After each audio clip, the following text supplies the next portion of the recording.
Hello दोस्तों स्वागत है आपका द रिएक्शन गाय में। और आज हम लोग रिएक्शन करने वाले हैं एक इंटरव्यू के ऊपर। और ये इंटरव्यू दिया है डॉक्टर तनु जैन ने। और यूपीएससी एस्पिरेंट्स के अंदर काफ़ी फेमस हैं, इनकी वीडियोस भी बहुत ज़्यादा फेमस होती हैं। तो इनके इंटरव्यू के आज हम लोग थोड़ा सा इसके ऊपर रिएक्शन करने वाले हैं। और अगर हम लोग आप इसके ट्विटर के प्रोफाइल पे जाओ ना, तो इनके ऊपर ये देखिए क्या लिखा हुआ है। इन्होंने लिखा है कि डेंटिस्ट है बाय एजुकेशन, मतलब इन्होंने बीडीएस किया हुआ है, ये एमबीबीएस नहीं है। अगर आप इंटरनेट के ऊपर सर्च करोगे तो बहुत सारे जगह पे आपको देखने को मिलेगा कि एमबीबीएस है। हालांकि इस चीज़ को भी बहुत सारे लोग अपोज करते हैं कि जो बीडीएस होते हैं डेंटिस्ट, उनको अपने नाम के आगे डॉक्टर नहीं लगाना चाहिए। लेकिन भैया लगा रहे हैं तो लगा रहे हैं, बहुत फेमस हैं। और सिविल सर्वेंट बाई चांस है। बाई चांस का मतलब ये है कि इनका ये फर्स्ट चॉइस नहीं था। क्योंकि बहुत सारा यूथ हमारे कंट्री में ऐसा रहता है जो बाई चांस ही जॉब कर रहे होते हैं। जो हार्डली 1-आधा% लोग ऐसे होते हैं जो अपनी मर्जी से वो जॉब कर रहे होते हैं, जो एक्चुअली करना चाहते हैं। तो बेसिकली इनकी जर्नी भी लगभग 99% लोगों की जैसी ही रही है, स्कूल के दौरान और अपने कॉलेज के दौरान भी। आर्म चेयर फिलोसफर हैं। देखिए, फिलोसफी इनका ऑप्शनल था। जब ये सिविल सर्विस की तैयारी करती थी तो फिलोसफी की कुछ की बुक्स इन्होंने पढ़ी हैं अपने ऑप्शनल के लिए, तो इसलिए थोड़ा बहुत फिलोसफी वो आ ही जाती है विचारों में। और खुद क्लेम करती हैं कि ये आर्म चेयर फिलोसफर हैं, मतलब प्रोफेशनली फिलोसफर नहीं है। और थोड़ा बहुत कोटेशंस वगैरह इधर डालती रहती हैं। और अगर आप देखोगे इनके पूरे ट्विटर को, इसमें भी आपको वो मोटिवेशनल टाइप का कोटेशन ही आपको देखने को मिलता है। यूजुअली आजकल जो सिविल सर्वेंट होते हैं वो सिलेक्शन के बाद कैंडिडेट्स यूजुअली यही करते हैं, ट्विटर पे आते हैं और अपना मोटिवेशनल कोट जो है वो डालते रहते हैं। तो उसी तरह का इनका प्रोफाइल भी है। और एमेच्योर पोइट भी हैं, थोड़ा बहुत पोइट्री भी करती हैं। Sikar of knowledge of course, writing, थोड़ी बहुत राइटिंग भी करती हैं। और वो सारी की सारी चीज़ें तो काफ़ी फेमस हैं। और ये फेमस इसलिए भी हैं क्योंकि एक बहुत बड़ा इंस्टीट्यूशन है सिविल सर्विसेज में, उसका नाम है दृष्टि आईएएस। और दृष्टि आईएएस के एक्चुअली इंटरव्यू के पैनल में जो है ये बैठती हैं। और बहुत सॉफ्ट स्पोकन हैं और काफ़ी ज़्यादा लोग पसंद करते हैं इनके वे ऑफ टॉकिंग को और इनकी पर्सनैलिटी को। इसीलिए ये अपने आप में ही एक सेलिब्रिटी हैं। तो इन्होंने इंटरव्यू दिया था यहाँ पे, और थोड़ा सा जो है इनके इंटरव्यू के बारे में देख लेते हैं क्या जो है ये पूरा बोल रही हैं। लेकिन एक चीज़ आपको बोलना चाहता हूँ, अगर आप यहाँ पे किसी मोटिवेशन के लिए आए हो और इनको देखते हो, तो ये खुद बोलती हैं कि ये मोटिवेशन नहीं दे रही हैं आपको। इवन तनु जी खुद ये बोल रही हैं कि मोटिवेशन आपको बाहर से मिल भी नहीं सकता है। अगर आपको कोई फालतू का ज्ञान दे भी रहा है तो उससे आप कभी भी मोटिवेट नहीं हो सकते। ये खुद अपने यहाँ पे बोल रही हैं कि मोटिवेशन हमेशा आपके अंदर से आना चाहिए। तो अगर आप यहाँ पे मोटिवेशन के लिए आए हो तो ये वीडियो आपके लिए नहीं है। दूसरी बात, और अगर आप यहाँ पे इसलिए आए हो कि शायद आपको कोई प्रैक्टिकल एडवाइस मिलेगा तैयारी करने के लिए, तो प्रैक्टिकल एडवाइस भी यहाँ पे कुछ नहीं है, क्योंकि ये सिर्फ जो है अपनी जर्नी के बारे में यहाँ पे बात करने वाली हैं। लेकिन इस तरह की फेमस पर्सनैलिटीज़ होती हैं जिनका काफ़ी नाम होता है एस्पिरेंट्स के अंदर, तो देखना लोग इनकी पसंद करते हैं। तो लेट्स सी, हम भी थोड़ा देखते हैं कि क्या कह रही हैं। आपकी शर्ट में कितने बटन हैं? आप कितनी सीढ़ियाँ चढ़कर आए हैं? या अंडा आया या मुर्गी आई पहले? अगर आपको ये सारे सवाल लगता है कि यूपीएससी के इंटरव्यूज में ऐसे सवाल पूछे जाते हैं, हाँ देखिए, ऐसा सोशल मीडिया वगैरह पे बहुत जगह दिखाया जाता है ना कि इस तरह के ऊट पटांग सवाल पूछे जाते हैं। पुराने लोग भी, तुम्हारी शर्ट में कितने बटन हैं भैया, जिस सीढ़ी से तुम चढ़ के आए हो बिल्डिंग में, बताओ कितनी सीढ़ियाँ थी। तो बेसिकली इन्होंने ये दर्शकों को हुक करने के लिए, उनके अटेंशन को ग्रैब करने के लिए शुरुआत के 5-7 सेकंड में इन्होंने ये बातें बोली हैं। लेकिन यूपीएससी में जो है इस तरह के इंटरव्यू में सवाल बिल्कुल भी नहीं पूछे जाते, ऐसा ये बोल रही हैं। वो सिर्फ एक इंटरेस्ट क्रिएट करने के लिए कन्वर्सेशन में जो है ये बात बोल रही हैं। शायद नहीं। क्या देखता है एक कैंडिडेट के अंदर? और दूसरा कि बहुत सारे जो कैंडिडेट्स होते हैं उन्हें स्ट्रगल्स बहुत बड़ी लगने लगती है, उन्हें ऐसा लगता है। तो ये बोल रही हैं कि इस वीडियो में इन्होंने एक्चुअली 2 बातें बताएंगी। इस पूरा वीडियो एक्चुअली इस 2 बातों के आसपास ही घूमता है। पहली बात ये है कि जो इंटरव्यू दे रहे होते हैं कैंडिडेट, उसमें यूपीएससी क्या देखता है, कौन सी क्वालिटी देखता है, पहली बात वो। और दूसरी बात ये कि एस्पिरेंट जो होते हैं, जो काफ़ी लंबे समय के लिए तैयारी कर रहे होते हैं, वो जब डीमोटिवेट हो जाते हैं, उनकी एक स्ट्रगलिंग फेज होता है, जब वो गिव अप करना चाहते हैं, तो उस समय में जो है आप कैसे अपने आप को जो है ऊपर उठा सकते हैं। यूपीएससी की तैयारी के अंदर वो बहुत स्ट्रगल कर रहे हैं, बहुत सारे चैलेंजेस आ रहे हैं, किस तरीके से उनको बदला। और इस वीडियो में थोड़ा बहुत वो अपनी पर्सनल जर्नी के बारे में भी डेफिनेटली बताएंगी, कहाँ से उन्होंने शुरुआत की, कैसे वो पढ़ती थी और कैसे उन्होंने ओवरकम किया अपनी प्रॉब्लम्स को। जाए उन चैलेंजेस को अपॉर्चुनिटी में बदला जाए, उस तरीके के बारे में मैं बात करूंगी। नमस्कार दोस्तों, मेरा नाम है डॉक्टर तनु जैन। मैं AFHQ बैच 2015 से हूँ। देखिए, ये जो है AFHQ सिविल सर्विस सर्वेंट है, मतलब ये IAS ऑफिसर नहीं है, IPS ऑफिसर नहीं है, ये जो है आर्म्ड फोर्सेस में है। अगर आपको यूपीएससी के बारे में नहीं पता है तो यूपीएससी में एक्चुअली 3 तरह की पोस्ट होती है। पहली होती है जो कि ऑल इंडिया सर्विसेज होती हैं, जिसमें आपका IAS आता है, IPS आता है और IFS आता है। उसके बाद आती हैं ग्रुप ए वाली जॉब्स होती हैं, जैसा कि आप यहाँ पे देख सकते हो। आईएफएस होता है जिसके अंदर फॉरेन सर्विसेज, उसके अलावा इसमें आईआरटीएस होता है और बाकी आईआरएस होता है। दुनिया भर की ये जो आप जॉब्स देख सकते हो, 16 जॉब्स होती हैं बेसिकली ग्रुप ए के अंदर। फिर उसके बाद आती है ग्रुप बी। ग्रुप बी में जो है armed forces headquarters civil service, ये इस पोस्ट के ऊपर हैं डॉक्टर तनु। और अगर आप इंटरनेट पे सर्च करोगे तो लिखा है कि आईएएस ऑफिसर हैं, तो ये आईएएस ऑफिसर नहीं है, ये armed forces headquarters civil service.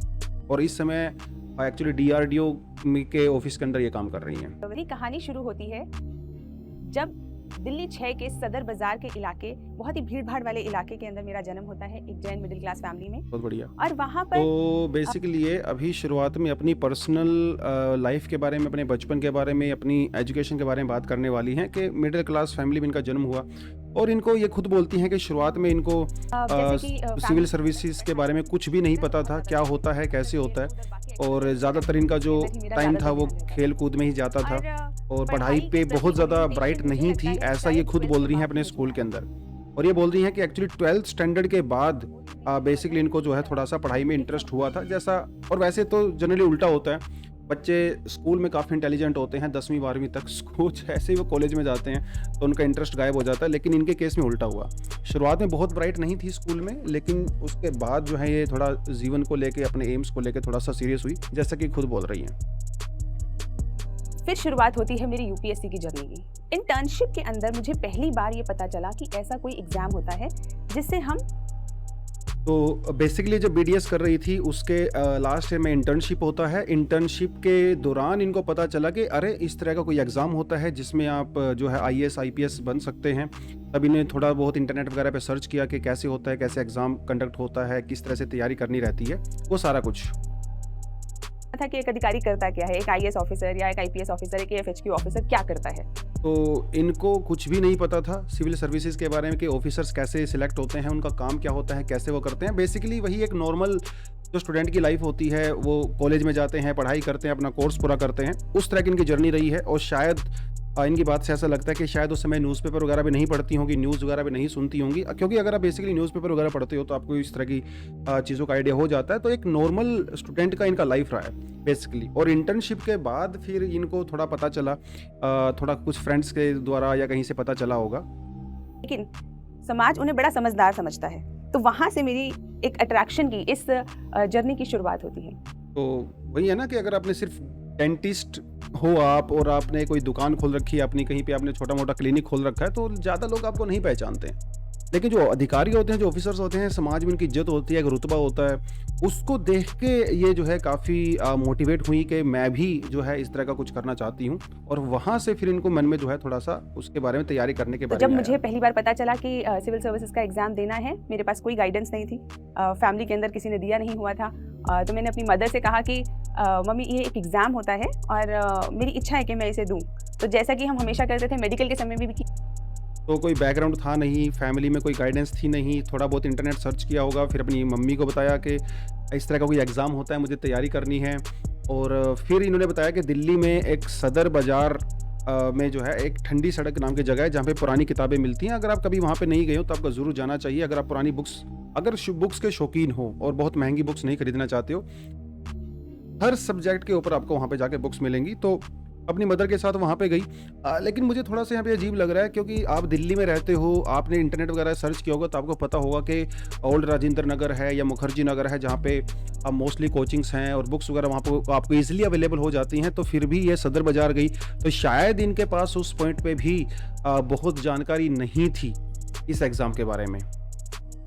था तो मैं और मेरी महीने के अंदर ही मेरा प्रीलिम्स क्लियर हो गया। तो एक्चुअली जब इन्होंने वो बुक्स वगैरह वहाँ से लेके आई, मतलब ये एक बहुत लोगों के लिए एक अजीब सी चीज़ भी हो सकती है, क्योंकि जब ये बुक्स वहाँ से लेके आई, इससे पहले जैसा ये क्लेम करते हैं इनको सिविल सर्विसेज के बारे में कुछ नहीं पता था, इन्हें कुछ नहीं पढ़ा। तो जब ये बुक लेके आई और उसके और एग्ज़ाम के बीच में सिर्फ 2 महीने का गैप था, तो 2 महीने में इनको तैयारी भी करना था और सारा सिलेबस भी समझना था, प्रोसेस भी समझनी थी। और फिर उन्होंने अपने फ्रेंड्स वगैरह से पूछा कि क्या रहता है नहीं रहता है, तो इनके फ्रेंड्स इनको बहुत अच्छे से गाइड इन द सेंस कि देखिए सबका अपना एक्सपीरियंस होता है, इनके फ्रेंड्स का अपना एक्सपीरियंस रहा होगा, तो इनके फ्रेंड्स इनको बोला कि नहीं ये तो बहुत लंबा प्रोसेस होता है, साल भर आपको कोचिंग लेना रहता है, फिर आपको सेल्फ स्टडी करनी रहती है, 1.5-2 साल का प्रोसेस होता है, तो आपको वो फॉलो करना पड़ेगा। लेकिन इन्होंने उनकी ज़्यादा सुनी नहीं, जैसा कि खुद इस वीडियो में मैं क्लेम आपको इसलिए करती हैं। बता रही हूँ क्योंकि बहुत बार और अक्सर फिर बच्चे इन्होंने अपना सिलेबस देखा और जम के पढ़ाई किया, कुछ सिलेक्टेड चीज़ें इन्होंने पढ़ी। देखिए सारा सिलेबस तो 2 महीने में आप कवर नहीं कर सकते बहुत ज़बरदस्त तरीके से, राइट?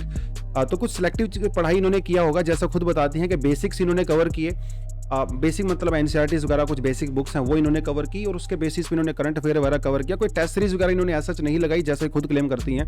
और 2 महीने की पढ़ाई यानी कि 60 डेज़ की पढ़ाई में इन्होंने प्रीलिम्स किया। बहुत सारे एस्पिरेंट ऐसे हो सकते हैं जो प्रीलिम्स देते रहे हैं पहले, वो इनकी बात पे शायद विश्वास नहीं करेंगे कि एक ऐसी लड़की जिन्होंने पहले कुछ नहीं पता था यूपीएससी के बारे में, वो आती हैं, कुछ गिनी चुनी किताबें खरीदती हैं कहीं से, जिनके पास प्रॉपर गाइडेंस भी नहीं है, और सिर्फ 60 डेज़ में वो प्रीलिम्स क्लियर कर रही हैं। तो लेकिन ऑब्वियसली बोल रही हैं तो सही होगा। इस कॉन्फिडेंस को लूज कर जाते हैं कि दुनिया क्या कह रही है। दुनिया कह रही है कि तुमसे नहीं होगा, दुनिया कह रही है कि जो ये तैयारी है ये 2 साल में होती है, 2 दिन में नहीं होती, या 2 महीने में नहीं होती। ये सब दुनिया कह रही है, ये वो नहीं है जो आपके लिए ज़रूरी है। क्यों? क्योंकि आप अपनी कैपेबिलिटी को, अपनी आपकी जो इच्छा शक्ति है, आपकी जो मेहनत है, वो सिर्फ आप जानते हैं, वो दुनिया नहीं जानती।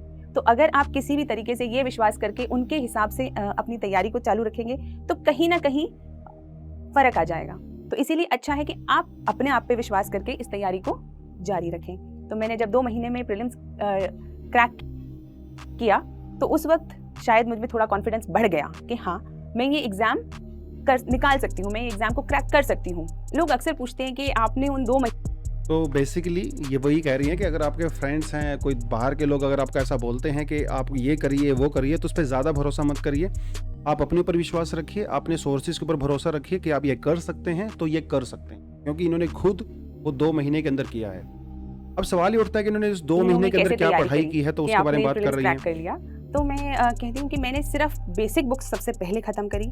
अक्सर क्या होता है, जो लोग यूपीएससी की तैयारी कर रहे होते हैं तो मन में एक मिथ बैठ जाता है कि पता नहीं कितनी एक्स्ट्रा ऑर्डिनरी तैयारी करनी है, शायद 100-200 किताबें पढ़नी होती होंगी, उसके बाद शायद जाके एग्ज़ाम क्लियर होगा।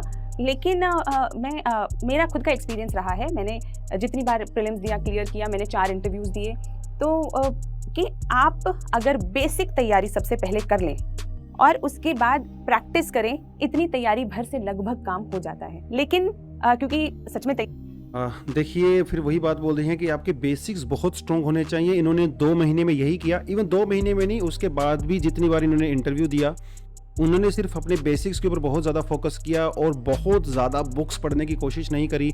मिथ रहता है सिविल सर्विस एस्पिरेंट्स के अंदर के बहुत कुछ पढ़ना होता है, लंबी लंबी मोटी मोटी बुक्स पढ़नी होती हैं, लेकिन ये उस पूरी बातों को नेगलेक्ट कर रही हैं, कह रही हैं कि ऐसा कुछ भी नहीं है। आप सिर्फ अपने बेसिक्स को पकड़ के चलेंगे ना, तो वो आपके लिए सफिशिएंट होगा। उस साल मेरा मेंस नहीं हुआ और वो जो असफलता थी, ऑब्वियसली इन्होंने मेंस की तैयारी नहीं किया था उस समय, प्रीलिम्स के लिए ही 2 महीने पढ़ी होंगी, आंसर राइटिंग प्रैक्टिस वगैरह नहीं किया होगा, तो पहले अटेम्प्ट में बेसिकली इनका प्रीलिम्स नहीं हुआ। सबसे पहले मुझे ये कोशिश करी कि उनको एक एक करके एड्रेस किया जाए। तो यहाँ से शुरुआत होती है सेल्फ एनालिसिस की, और इस पूरी वीडियो में ये कई बार इस बात के ऊपर फोकस करती हैं कि आप सेल्फ एनालिसिस कीजिए रादर देन कोई बाहर से आपको बताए कि ये करिए वो करिए। आप अपनी कमियों को खुद पहचानिए कि मेरे अंदर कहाँ कमी रही, उसको इम्प्रूव करने की कोशिश कीजिए। और यही उन्होंने किया कि अगली बार मेंस के लिए इन्होंने कैसे प्रिपेयर किया कि मेरे आंसर राइटिंग अंदर कहाँ कमी रह गई, कौन से चीज़ें मैंने जो है छोड़ दी थी, कौन सी चीज़ों के ऊपर मुझे ज़्यादा फोकस करना चाहिए था। बेसिकली उसके बारे में बात कर रही हैं। दुनिया से एक वैलिडेशन नहीं मांगते, दुनिया से अपने सवालों के जवाब नहीं मांगते, आप अपने आप से उन सवालों के जवाब देने की, खोजने की कोशिश करते हैं।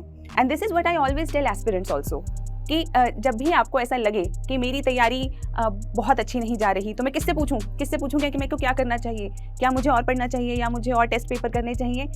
ठीक है, जो सामने वाला व्यक्ति है आपको थोड़ा सा गाइड कर सकता है, लेकिन दिल की सच्चाई से अगर आप पूछेंगे, अपने आप से अगर आप पूछेंगे, तो हमें हम सबको पता होता है कि हमारी तैयारी किस लेवल की है, क्या हमने पढ़ाई ईमानदारी से नहीं करी है। सिर्फ अपने आप को दिलासा देते रहते हैं कि हाँ मेरी तैयारी बहुत बढ़िया है, मैं बहुत बढ़िया पढ़ रहा हूँ, लेकिन अल्टीमेटली आपको अंदर से पता होता है कि नहीं, इतनी चीज़ मुझे करनी चाहिए थी, इतना मैंने नहीं किया, और फिर हम लोग फेल हो जाते हैं, फिर एक्सक्यूज़ बनाना शुरू कर देते हैं। तो बेसिकली वही कह रही हैं कि बाहर से अगर आप गाइडेंस लेते हो तो ठीक है, कुछ समय के लिए आप गाइडेंस ले सकते हो, कोई दिक्कत नहीं है। या हम लेकिन सिर्फ दूसरों को अल्टीमेटली दिखाने के आपको लिए खुद एनालिसिस करने की ज़रूरत है, खुद यह पहचानने की ज़रूरत है कि पढ़ाई कहाँ कर पे रहे हैं, लेकिन आपकी क्या कमी हम रह अपने गई है। सेल्फ इवैल्यूएशन पे, सेल्फ एनालिसिस पे उतना ध्यान दे रहे हैं या नहीं दे रहे हैं। तो ये सब हमारे मन को, हमारी अंतरात्मा को पता होता है।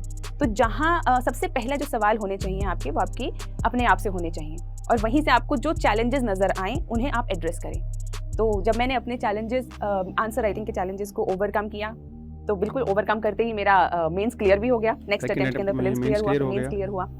और मुझे हमेशा से ऐसा लगता था कि इंटरव्यू के अंदर मेरे नंबर बहुत अच्छे आएंगे, क्योंकि तो क्योंकि इनको लगता था कि इनकी पर्सनैलिटी अच्छी है, इनको नेशनल इंटरनेशनल न्यूज़ के ऊपर काफ़ी कंट्रोल है इनका, और इनका करंट अफेयर काफ़ी अच्छे से प्रिपेयर्ड है, और इनका जो बायोडाटा है वो भी स्ट्रॉन्ग था। तो इनको लगता था इंटरव्यू में बहुत अच्छे नंबर ये फाड़ देंगी, लेकिन ऐसा हुआ नहीं। इनको सिर्फ इंटरव्यू में 151 मार्क्स मिले इंटरव्यू दिया। पहली बार जब ये हुआ। उसके बाद मुझे ऐसा लगा कि शायद इस साल तो मेरा सिलेक्शन हो ही जाएगा, अब तो बस टॉप रैंक्स में आने की देरी है। तो इनको लेकिन जब इनको लगा कि बहुत अच्छा हुआ, तो काफ़ी कॉन्फिडेंट थी, लेकिन ऐसा हुआ नहीं। तो मुझे समझ में आया कि सिलेक्शन तो हो गया, लेकिन इंटरव्यू में मेरे नंबर बहुत कम थे, सिर्फ 151 नंबर थे। और उस चीज़ को मुझे थोड़ा सा शॉक लगा। मुझे में एक स्थिरता चाहिए, एक काम तो उसके बाद इन्होंने देखा कि एक्चुअली इनके जो है वो इंटरव्यू में कम नंबर आने का रीज़न क्या है, कैसे ये अपनी पर्सनालिटी को, कैसे अपने कम्युनिकेशन को कैसे प्रेजेंट कर सकती हैं और बेटर तरीके से। तो इनका यहाँ पे एक प्रैक्टिकल एडवाइस ये है कि जिसको भी आप आइडियलाइज करते हैं, वो मे भी कोई सिविल सर्वेंट हो सकता है, कोई लीडर हो सकता है, कोई भी पर्सनैलिटी हो सकती है, आप ये देखिए कि उनका तरीका क्या है, कि how they walk, how they talk, how they represent themselves, how they present the ideas, और वो किस तरह से सोचते हैं, उसको थोड़ा सा आप वहाँ से उसके अंदर मेरी मदद करी मेरे फ्रेंड, गाइड एंड फिलोसोफर, जो मेरे अजीज दोस्त, जो अब मेरे हस्बैंड भी हैं, इनके हस्बैंड भी हैं, इनके फ्रेंड भी रहे हैं वो जर्नी के दौरान। तो उन्होंने इनको काफ़ी अब काम किए दोनों ने मिलके पर्सनालिटी के ऊपर, और फाइनली मेहनत दोनों की रंग लाई। And that was something which actually helped me to understand कि रुकावटें चाहे कितनी भी हों और आपके अंदर कितनी भी कमियां हों, लेकिन अगर आप उन्हें इम्प्रूव करना चाहते हैं, आप आगे बढ़ना चाहते हैं, तो जब धीरे धीरे चीज़ें इम्प्रूव होने लगी तो फाइनली इन्होंने इंटरव्यू में 200 नंबर लिया हैं, तो आप वो कर सकते हैं। मोटिवेशन कैसे बनाए रखें, ये एक बहुत बड़ा सवाल। बहुत बढ़िया, इसीलिए तो हमें शायद लोग ज़्यादातर वीडियो देखने आए हैं। मोटिवेशन कैसे बनाए रखें, मुझे ऐसा लगता है कि जो काम आप करना चाहते हैं उसके लिए आपको ना तो कोई मोटिवेट कर सकता है, ना ही आपको किसी मोटिवेशन की ज़रूरत है। अगर मैं आज यहाँ आना चाहती थी तो मैं आई, मैंने कैसे समय निकाला, किस तरीके से चीज़ें हैंडल करी, ये इसके लिए मुझे किसी को कहना नहीं पड़ा। तो इसी तरीके से अगर आपको सिविल सर्विसेज की तैयारी करनी है, आपको नीट की तैयारी करनी है, IIT की तैयारी करनी है, बेसिकली ये वही कह रही हैं कि अगर आपको मोटिवेशन चाहिए, अगर आप गिव अप कर देते हो थोड़े समय के बाद, या फिर आपको ऐसा लगता है कि नहीं मैं तैयारी नहीं हो रही है, ये मेरा मन नहीं लग रहा है, ये मेरे बस की बात नहीं है, अपने आप को कैसे मोटिवेट रखें, ये सवाल बहुत आता है बच्चों के मन में। तो इनका कहना है कि देखिए सवाल, ये मोटिवेशन आपके अंदर से आता है, बाहर से जो मोटिवेशन होता है वो यूजुअली वो थोड़ा टेम्परेरी पीरियड के लिए होता है, थोड़े समय के बाद वो चला जाता है, फिर से आपको मोटिवेशन की रिक्वायरमेंट होती है। तो लेकिन अगर आपके अंदर एक्चुअल में वो जज्बा है, वो करने का ठान रखा आपने, तो फिर आपको किसी एक्चुअली मोटिवेशन की रिक्वायरमेंट यहाँ पे ऐसा है नहीं। किसी जॉब इंटरव्यू के लिए जाना है, अगर आपको वो करना है तो फिर करना है, तो उसके लिए आपको कोई मोटिवेट नहीं कर सकता। That has to be your internal motivation, क्योंकि वो आपको करना है। उसके लिए आप क्या स्ट्रगल करेंगे, क्या सैक्रिफाइस करेंगे, क्या आप मेहनत करेंगे, किस तरीके से आप करेंगे, that has to be your own challenge. ये आपकी जिंदगी का अपना चैलेंज है, जिसका जवाब आपको खुद ढूंढना है, कोई और इसका जवाब आपको नहीं दे सकता। रुकावटें तो जीवन में बहुत आएंगी, डर भी लगेगा, निराशा भी होगी, पर यही जीवन का रास्ता है। ये परेशानियां सिर्फ पड़ाव हैं। इन बाधाओं के आगे अगर थक गए, झुक गए या रुक गए तो सिर्फ बातें रह जाएंगी कि ये कर लेते तो यह हो जाता, वो कर लेते तो वो बन जाते। लेकिन अगर सच में कुछ बनना है तो हिम्मत तो दिखानी होगी, हिम्मत तो दिखानी होगी। Thank you. ये एक्चुअली इन्होंने खुद ही लिखा हुआ है और अपनी एक छोटी सी पोएम के साथ इन्होंने इसको एंड किया है, जो कि बहुत बढ़िया भी था। और ये था आज का इनका पूरा चीज़ इन्होंने जो बोली है कि कैसे आप अपने आप को मोटिवेट रख सकते हो, अपनी थोड़ी बहुत जर्नी के बारे में बताया। लेकिन देखिए दोस्तों, वही रहता है कि हर किसी की जर्नी बिल्कुल अलग होती है। अगर हम लोग ये सोचते हैं किसी सक्सेसफुल आदमी को कॉपी करके हम उसके जैसा रिजल्ट लेके आएंगे, तो ऐसा कभी नहीं होता है। आप अमिताभ बच्चन को एज इट इज़ फॉलो करके अमिताभ बच्चन नहीं बन सकते, टाटा को एज इट इज़ फॉलो करके टाटा कभी नहीं बन सकते। हर किसी की जर्नी बिल्कुल अलग होती है, उसकी रियलिटीज़ अलग होती हैं। आपका स्कूलिंग, आपका कॉलेज, आपका फैमिली बैकग्राउंड, आपका फाइनेंशियल बैकग्राउंड, आपका सोशो इकोनॉमिक स्टेटस, आपका कल्चर, आपके आस पड़ोसी, आपका पूरा माहौल, सब कुछ डिफरेंट होता है। हर छोटी से छोटी चीज़ वैरी करती है। तो आप अगर ये सोचते हैं किसी को एज इट इज़ कॉपी करके आप वो रिजल्ट लेके आओगे, तो ऐसा नहीं होता। कुछ पॉइंट आप डेफिनेटली वहाँ से ले सकते हो। जैसे इन्होंने बताया कि आपने बेसिक्स के ऊपर फोकस करिए, तो बेसिक्स आप अपने बहुत स्ट्रॉन्ग रखिए। पर्सनैलिटी को थोड़ा सा इंप्रूव करने की कोशिश कर सकते हैं। आपके कम्युनिकेशन, कैसे आप चीज़ों का आइडिया लेते हो, वो आप डेफिनेटली चीज़ें कर सकते हो, और वो बस आप यहाँ से सीख सकते हो। बाकी मोटिवेशन तो आपको अपने अंदर से लेके ही आना पड़ेगा।